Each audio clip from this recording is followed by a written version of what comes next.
مدعو نصلی علی رسول الکریم اما بعد۔ آج بھی ہم لوگ ایک خاص چیز کو سمجھنے کی کوشش کریں گے اور اس کے سلسلے میں فکر کریں گے کہ وہ چیز ہمارے اندر کتنی پائی جا رہی ہے اور ہمیں اس کے سلسلے میں اس چیز کو جاننے کے لیے کیا کرنا چاہیے۔ تو پہلی چیز جو آج کا مدعا ہے وہ یہ ہے کہ ہماری جو ہسٹری ہے، جو ہماری تاریخ ہے، ہمیں اس سے کتنی واقفیت ہے اور ہم اس کو جاننے کے لیے کیا کر رہے ہیں یا کس حد تک ہم اس کو جاننے کے لیے اپنا وقت صرف کر رہے ہیں، یا ہمارے اندر کتنی فکر ہے اپنی تاریخ کو جاننے کے لیے، اپنی ہسٹری کو جاننے کے لیے۔ اس چیز کو سمجھنے کی کوشش کریں گے۔ دیکھیں،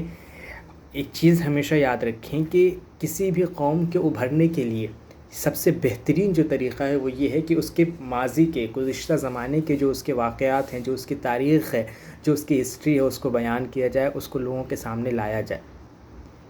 تبھی جا کے وہ امت، وہ قوم، جو بھی وہ ایک سرکل، جو گروپ ہے، وہ پورا کا پورا اسی وقت اس مایوسی سے، اس پستی سے نکل سکتا ہے جب اس کو اس چیز کا احساس ہوگا کہ ہمارے بڑوں نے، ہمارے پہلوں نے جو ہے کہ کچھ اچھا کیا ہے،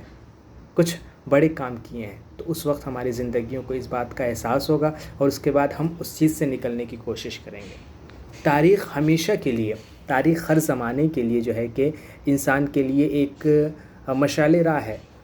انسان کی زندگی دکھانے کا، زندگی کا صحیح راستہ دکھانے کا ایک طریقہ ہے۔ اس کو آپ اگر کہیں سے بھی نہ سمجھیں تو آپ اس کو قرآن پاک سے سمجھ سکتے ہیں کہ قرآن پاک میں اللہ تبارک و تعالی نے جب بھی اصلاح کی باتیں کی ہیں کہ تم جو ہے کہ سدھر جاؤ، جب لوگوں سے اللہ تبارک و تعالی نے مخاطب ہو کے یہ کہنا چاہا ہے کہ تم سدھر جاؤ، تو اس وقت اللہ تبارک و تعالی نے یہی باتیں بیان کی کہ پچھلی جو امتیں تھیں، جو بھی سابقہ تھیں، جو پچھلی امتیں تھیں، ان تمام لوگوں کے جو واقعات تھے اس کو اللہ تبارک و تعالی نے بیان کیا۔ آپ دیکھیں کہ قرآن پاک جو حضرت موسیٰ علیہ السلام، حضرت عیسیٰ علیہ السلام یا دوسرے انبیاء علیہ السلام جو بھی ہیں، ان کے تمام واقعات کو قرآن پاک نے اتنا زیادہ بیان کیا ہے کہ قرآن پاک اس سے بھرا ہوا ہے۔ یہ چیزیں کیوں ہیں؟ یہ چیزیں اس لیے ہیں کہ تاکہ تم ان کے حالات کو دیکھو تو تم سمجھو کہ اگر ہم اس طرح کرتے رہیں گے تو ہماری یہی کیفیت ہو جائے گی، ہم بھی انہی کی طرح تباہ و برباد ہو جائیں گے۔ اگر ہم بدکاری میں مشغول ہو گئے تو ہم بھی قوم لوط کی طرح برباد ہو جائیں گے۔ اگر ہم ناپ تول میں کمی کرنے لگے تو ہم بھی حضرت شعیب علیہ السلام کے قوم کی طرح جو ہے کہ تباہ و برباد کر دیے جائیں گے۔ یا دوسرے جو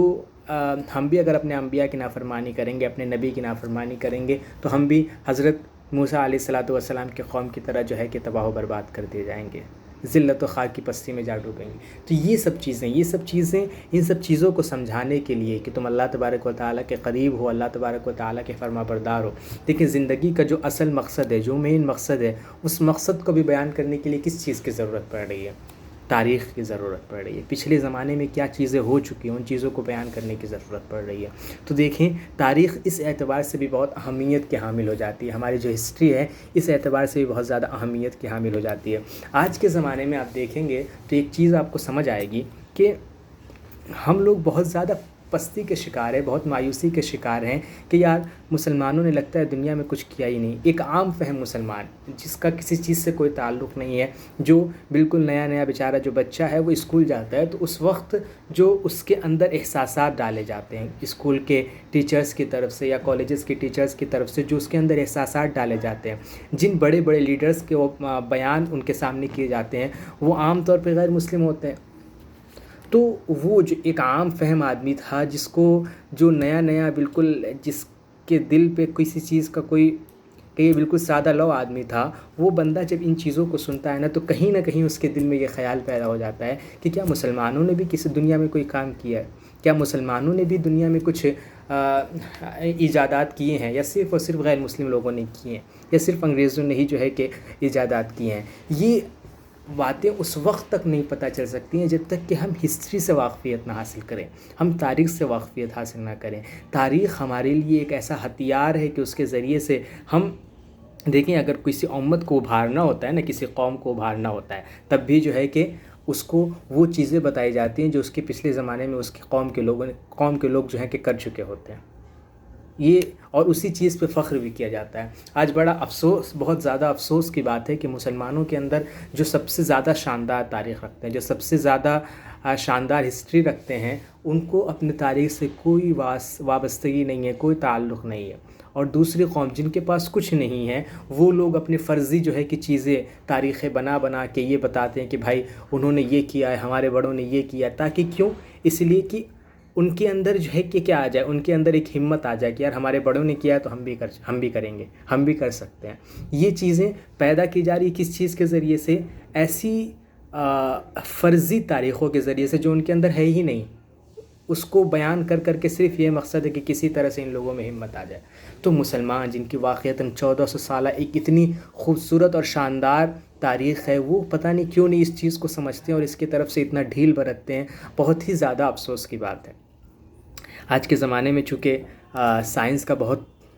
بول بالا ہے اور لوگ اس کو بہت زیادہ جو ہے کہ اوپر سے لیتے ہیں کہ یار جو لوگ قابل ہوتے ہیں وہ اس قوم سے تعلق رکھتے ہیں۔ آج کا جو ہے کہ نا معیار جو ہے وہ چینج ہو گیا ہے۔ وہ لوگ سمجھتے ہیں کہ جو اس چیز سے تعلق رکھتا ہے، جس کا اس میں نام ہے، مطلب وہ قوم بہت اوپر ہے۔ یہ پتہ نہیں کیسا خیال ہے، لیکن پھر بھی اگر اس لائن سے بھی دیکھنا چاہیں تو اس میں بھی آپ مسلمانوں کو اگر آپ دیکھنا چاہیں، اگر آپ کو تاریخ سے واقفیت ہوتی تو آپ کو بہت ساری چیزیں معلوم ہوتی۔ آج شاید ایک دو مسلمان کو، کسی کو 1% اگر کسی کو معلوم ہو تو معلوم ہو، ورنہ حقیقت یہ ہے کہ ہمیں نہیں معلوم ہے۔ آپ کو پتہ ہے کہ کتنی ایجادات ہیں جو مسلمانوں کے ہیں، کتنی ایجادات ہیں جو مسلمانوں کے ہیں، کہ ہر چیز الجبرا جو لوگ پڑھتے ہیں، الجبرا کا فارمولہ پڑھا جاتا ہے، اس میں تمام کے تمام وہ الجبرا کا جو فارمولہ ہے وہ پورا ایجاد کرنے والا کون ہے؟ محمد بن موسیٰ الخوارزمی، ایک مسلمان سائنسداں،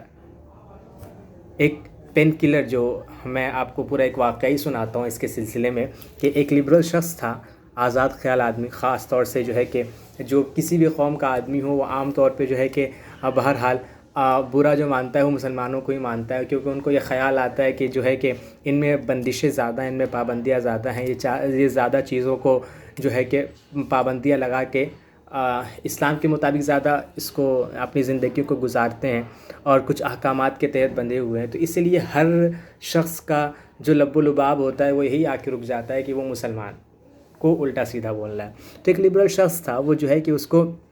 اپینڈکس کا درد ہوا پیٹ میں، تو اس کو نا بہت شدید درد محسوس ہوا پیٹ کے اندر، تو وہ جا کے ہاسپٹل میں ایڈمٹ ہوا۔ تو اس کو جو ہے کہ تمام چیزیں اس کی شروع سے لے کے، اس کا آپریشن کیا گیا، اور آپریشن میں لے کے اس کی شروع سے لے کے تمام آخر تک کی جتنی چیزیں ہیں، وہ تمام چیزیں، ہر ایک چیز جو ہے کہ وہ مسلمان سائنسدانوں کے جو ہے کہ ذریعے کی گئی چیزیں تھیں، جو اس کے آلات تھے جس کے ذریعے سے پیٹ کو جو ہے کہ کہیے کہ کاٹا گیا۔ تو وہ الرازی ایک بہت بڑے سائنسداں تھے، انہوں نے وہ طریقہ متعارف کرایا تھا دنیا کو کہ اس طریقے سے اگر کسی کا آپ کو آپریشن کرنا ہے تو اس طریقے سے کرنا چاہیے۔ اس کے بعد جو آلات تھے، یعنی جن چیزوں کے ذریعے سے جو ہے کہ اس کا آپریشن کیا گیا، جو آلات تھے، جو بھی استعمال کیے جاتے ہیں جو آلات، وہ تمام کے تمام وہ آلات تھے جو ابن سینا ایک مسلم سائنسداں تھا جس نے دنیا کو چیزیں متعارف کروائی۔ اس کے بعد بھی بہت ساری چیزیں کہ جب وہ اس کا آپریشن ہو گیا تو پھر وہ جب باہر چلے گئے، تو باہر آنے کے بعد باہر جب نرس یا ڈاکٹر جو بھی تھے وہ جب باہر چلے گئے تو باہر سے وہ اس کے پیٹ میں ایک بہت زبردست درد ہوا، اس لبرل شخص کے پیٹ میں بہت زبردست درد ہوا اور وہ چیخنے لگا۔ تو وہ نرس آئی اندر اور اس نے فٹافٹ جو ہے کہ اس کو ایک پین کلر دیا اور وہ کھا لیا اس نے۔ تو کہا اس نے کہ واہ، اور اس کا درد جو ہے بالکل ٹھیک ہو گیا۔ تو اس نے کہا واہ کیا ایجاد ہے، کہ جس کی پوری دنیا جس ایجاد کے قرضدار ہونی چاہیے، کہ ایک اتنی چھوٹی سی ٹیبلیٹ جو پین کلر ہے کہ اس نے میرے پیٹ کے درد کو بالکل ختم کر دیا۔ اتنی خوبصورت ایجاد کہ اس کی پوری دنیا کو قرضدار ہونا چاہیے کہ واقعتاً کتنا بڑا احسان کیا اس شخص نے۔ تو اس نے بتایا کہ یہ جس نے کام کیا ہے اس کا نام یعقوب الکندی ہے۔ بالکل دنگ رہ گیا، اس نے سوچا او ہو مسلمان نے کیا ہے۔ تو اس وقت وہ کہتا ہے، دیکھیے وہاں بھی نہیں سدھرتا، اور کہتا ہے کہ آج تو دنیا جو ہے آسمان پہ پہنچ گئی اور یہ چھوٹے چھوٹے ٹیبلٹ بنا کے خوش ہوئے جا رہے ہیں۔ تو اس وقت نرس نے جواب دیا کہ ارے یہ صاحب، یہ اس زمانے کی بنائی ہوئی چیزیں ہیں جس زمانے میں لوگ یورپ والے جو ہے کہ نہانے کو بھی کفر سمجھا کرتے تھے۔ تو اس طرح کی چیزیں۔ اس کے بعد جو ہے کہ اس نے بہت زیادہ، مطلب یہ ایک پورا اچھا خاصا لمبا چوڑا واقعہ ہے، لیکن میرا کہنے کا مقصد اور مطلب یہ ہے کہ اگر آپ کسی چیز کو جاننا چاہتے ہیں، اپنی تاریخ کو جاننا چاہتے ہیں تو اپنی تاریخ کو پڑھیں، اس کو سمجھیں، اس کو سنیں،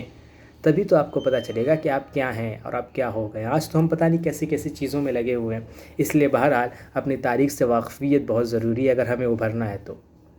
ورنہ اگر ایسی زندگی گزارنی ہے بے حال ہو کے تو بس گزر ہی رہی ہے، گزر ہی جائے گی انشاءاللہ. بہرحال یہ ہماری درخواست بھی ہے اور کچھ بھی کہیے ایک عاجزانہ درخواست ہے کہ اپنی تاریخ سے واقفیت ضروری ہے. اللہ تبارک و تعالی ہم سب کو تاریخ کی سمجھنے کی اور اس سے دلچسپی رکھنے کی توفیق عطا فرمائے. وآخر دعوانا الحمدللہ رب العالمین.